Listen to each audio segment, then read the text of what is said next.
Hello friends, मैं हूँ गौरव और ये 3,85,000 किलोमीटर दूर वाला सफेद सा गोला हमारे ग्रह पृथ्वी का पुराना साथी है। हमारे सूर्यमंडल में बहुत से प्लैनेट्स हैं जिनके कई सारे चांद हैं, लेकिन हमारा सिर्फ एक ही है जो 4.5 बिलियन सालों से हमारे साथ है। यहाँ तक प्लूटो जैसे बौने ग्रह के भी 5 चांद हैं जिन्हें हम साइंटिफिकली नेचुरल सैटेलाइट्स कहते हैं। तो ये जान के आपको जरूर लगता होगा कि ऐसा क्यों है, और क्या अगर हमारा यही इकलौता चांद नहीं होता तो क्या पृथ्वी जैसे हमें आज दिखती है वैसे ही होती, या फिर यहाँ जीवन भी संभव नहीं हो पाता। तो आज के इस वीडियो में हम इन्हीं सवालों के जवाब खोजेंगे, जिन्हें जान के आपको हमारे चांद के लिए एक नया सम्मान जरूर उमड़ उठेगा।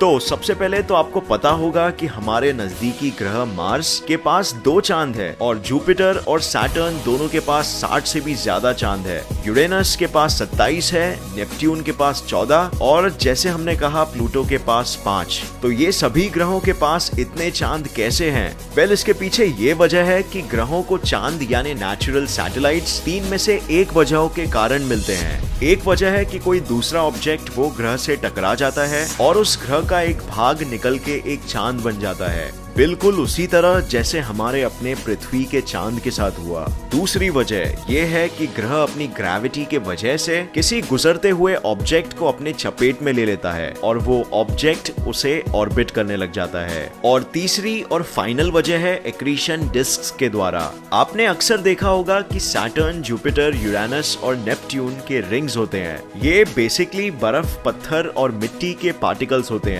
जो उस प्लैनेट को ऑर्बिट कर रहे होते हैं। कुछ सालों बाद इनमें से ही मैटर ग्रेविटी के वजह से आपस में कोएलिस यानी संगठित होने लगते हैं एक आकार में, जो फिर एक चांद बन जाता है। ये एक्सप्लेन करता है कि ये गैस जायंट्स के पास इतने चांद कैसे हैं। लेकिन एक प्लूटो जैसा छोटा ग्रह तो इस मामले में इतना लकी नहीं हो सकता, पर यहाँ सिर्फ उसके क्यूपर बेल्ट में स्थित होने के वजह से ये संभव हो पाया है। क्यूपर बेल्ट बर्फीले पत्थरों का एक विशाल सा बेल्ट है जिसमें से कुछ पत्थरों के टकराने से और कुछ को प्लूटो द्वारा अपने ग्रेविटी में कैद करने के वजह से आज इस छोटे से ग्रह के पास भी 5 चांद है। और दूसरी तरफ मर्क्यूरी और वीनस के सूरज के नजदीक होने के वजह से यहाँ एक भी चांद नहीं है। पर हम पृथ्वीवासियों को नसीब से एक चांद मिला है जिसे हमें शायद संभाल के रखना चाहिए, राइट? वेल, चलिए पता लगाते हैं ताकि आपको ये मालूम पड़ सके कि इस बात में कोई दो राय नहीं है। क्या होगा अगर चांद आसमान में नहीं होता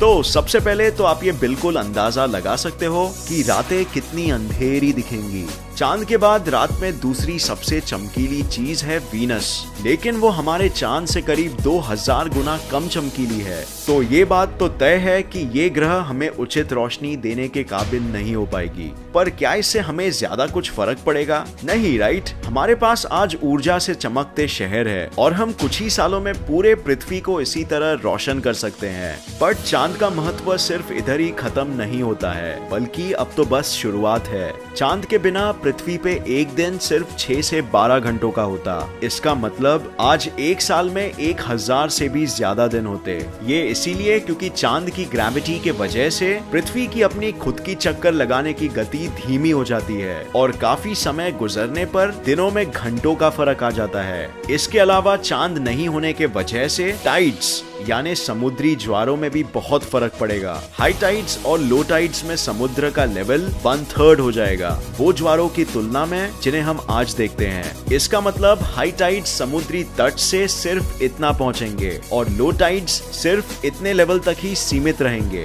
इसके अलावा हम कभी सूर्य ग्रहण और चंद्र ग्रहण भी नहीं देख पाएंगे। चांद के बिना हमारे आसपास कुछ रहेगा ही नहीं जो सूरज की रोशनी को ब्लॉक कर सके। लेकिन ये सब बदलाव भी कुछ नहीं है घबराने के लिए उनके कंपैरिजन में जिनसे हमें असल खतरा है। जैसे हम जानते हैं कि पृथ्वी अपने एक्सेस पे 23.5 डिग्री टिल्टेड यानी टेढ़ी है और इसी वजह से यहाँ मौसम भी होते हैं। पर ये बारीक बैलेंस एक्चुअली सूरज और चांद के ग्रेविटी के इन्फ्लुएंस के वजह से बनता है।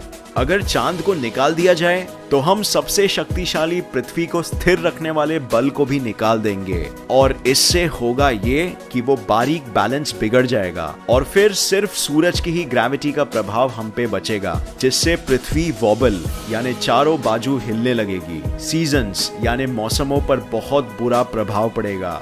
ठंड का मौसम, बारिश का मौसम और गर्मी का मौसम नहीं रहेगा। सब कुछ पलक झपकाने की तेजी से गुजर जाएंगे। हर कुछ घंटों में तापमान ऊपर नीचे होता रहेगा। दोपहर को तापमान 50 डिग्री तक हो सकता है और रात में -22 डिग्री सेल्सियस। ये हम इंसानों और अन्य जानवरों की प्रजातियों को मजबूर कर देगा अब तक के सबसे बड़े नेचुरल सिलेक्शन की प्रक्रिया में भाग लेने के लिए, जहां सिर्फ वो जीव ही जीवित रह पाएंगे जो ऐसे कठोर परिस्थिति में भी अपने आप को ढाल पाएंगे।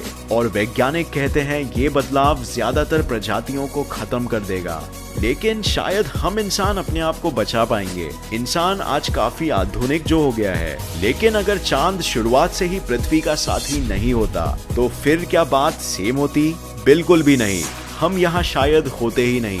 पृथ्वी का वातावरण ऐसा बन ही नहीं पाता कि एक जीव मंडल उत्पन्न हो पाए। ये इसीलिए क्योंकि 4 बिलियन सालों पहले जब पृथ्वी और चांद नए नए बने थे तो चांद पृथ्वी से आज के मुकाबले करीब आधे दूरी पे था, और चांद के करीब होने के वजह से वो अपने गुरुत्वाकर्षण का और भी ज्यादा प्रभाव पृथ्वी पर डाल सका, और इस वजह से उस समय की तेज घूमती हुई पृथ्वी काफी हद तक स्टेबलाइज यानी स्थिर हो सकी। इस तरह पहली बार जन्म ले पाए जिंदगी के मॉलिक्यूल्स आरएनए और डीएनए, जिन पर आज पूरे पृथ्वी का जीव मंडल आधारित है। ये दोनों मॉलिक्यूल्स की विशेषता है कि इन्हें पर्यावरण के अनुसार अपने आप को ढालने में समय लगता है, और ठीक वही अकेले नहीं दे पाती हमारी उस समय नई जन्मी पृथ्वी। तो क्या अब भी आप सोचना चाहोगे कि चांद हमारे लिए इतना भी महत्वपूर्ण नहीं है? मुझे लगता है कि आप आज के बाद चांद को एक बिल्कुल ही नए नजरिए से देखोगे। तो ये वीडियो देखने का बहुत शुक्रिया। उम्मीद है आपको ये वीडियो पसंद आया और इससे नया कुछ जरूर सीखने मिला। अगर आपको ये वीडियो पसंद आया तो इसे लाइक और शेयर करना मत भूलिए, और ऐसे ही साइंस वीडियोस के लिए इस चैनल को सब्सक्राइब करके नोटिफिकेशन बेल ऑन करना मत भूलिए। और मैं आपको नेक्स्ट वीडियो में मिलूंगा ऐसे ही किसी इंफॉर्मेटिव वीडियो के साथ। तब तक के लिए देखते रहिए और सीखते रहिए। जय हिंद।